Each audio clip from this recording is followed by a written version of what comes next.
Hi everyone and welcome back to the Construction Studies Foundation Detail series. In this video we're going to look at the suspended timber floor foundation. A foundation to provide ventilation and prevent damp and rot in the timber floors by creating a gap or void between the joists and the ground or subfloor. Just like before, I'll explain what it is, when it's used, its advantages and disadvantages, and I'll show you a how to draw it step by step using the animated PowerPoint presentation. Our learning intention for this video is to describe and draw a suspended timber floor showing all of the key parts clearly and accurately to scale. We should then be able to identify the main components of a suspended timber floor, explain when they are used, why they're used, outline an advantage and disadvantage, and produce a neat, accurate 1 to 10 drawing of the detail. A suspended timber floor is a floor structure that's raised above the ground, supported on walls or dwarf walls instead of resting directly on the soil. There is a ventilated space underneath, called a subfloor void, which prevents moisture from the ground affecting the timber joists.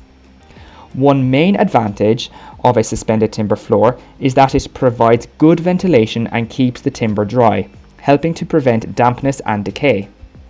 It is also easier to install services like plumbing or wiring underneath the floor. However, a disadvantage is that it can be more prone to drafts and heat loss if not properly insulated and sealed. A suspended timber floor is needed to avoid contact with damp ground, preventing rot in the floor joists. This type of floor is common in older homes and requires a ventilated crawl space for air movement to stop moisture buildup. In new builds, a suspended timber floor might be used for structural reasons, to install underfloor heating systems, or in extensions where the new floor needs to match the existing one. Just bear in mind that when you start this drawing, make sure to divide all of the dimensions by 10.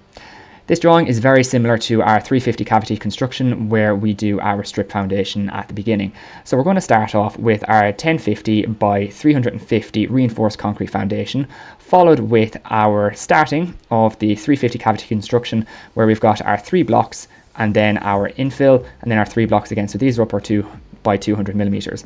We're going to infill it with our concrete, and then on the left side we're going to draw in our ground. So same as before, it's up 300 millimeters, up 300, and then just connect it with a 60-degree set square. On the right hand side, we're going to fill in our hardcore, same as before, up 300, up 150, up 150, and then this is our hardcore here. Following on, this is where there's a small little bit of a change.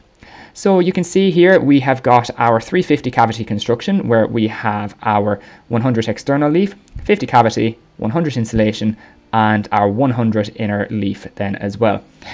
The only difference here is that when you go up 2 blocks, halfway you can see that there is a vent here for air circulation. On top of the vent we have got our concrete lintels, and that is indicated by these 2 dots here. So the only difference here is on the second block up we have a vent and our 2 concrete lintels. Next we're going to put in our 40 blinding. Then we're going to pop in our 150 concrete subfloor, followed in with our dwarf wall right here. So our dwarf wall has to be a minimum of 150 millimeters. And on top of our dwarf wall, we have our 100 by 75 wall plate. On top of this, we have got our 200 by 50 insulated joists. So this is a joist that has been insulated. On top of that, we then have our 25 flooring, and then we've got our 12 millimeter render on the inside and our 18 millimeter render on the exterior. Once that's done, we pop in our DPM or our radon barrier. We put in our damp proof course just underneath the wall plate, and our damp proof course then as well on the external leaf and the internal leaf, and then we have our wall ties then as well. Once that's done, we just label all of the components associated with the suspended timber foundation. Once you have it drawn, this is how it should look on your page. So it is very similar to our strip foundation detail down here. The only difference is we've got a vent up over here, and then the floor is just raised over here. You can see I have everything annotated and I have my keywords on the right side column here. Before we finish, let's do a recap. Our learning intention was to describe and draw a suspended timber floor foundation. Our success criteria was to identify its main parts, explain when it's used, why it's used, and to draw it accurately at 1 to 10. We also identified an advantage and a disadvantage. We learned that a suspended timber floor is raised off the ground to allow ventilation, that it's ideal for damp or uneven sites, and that while it helps prevent moisture problems, it must also be well insulated to avoid heat loss. And a suspended timber floor might be used for structural reasons as well, to install underfloor heating systems or in extensions where new floors need to match an existing one. Thank you very much for watching, and I will see you all in the next video. Take care. Bye bye.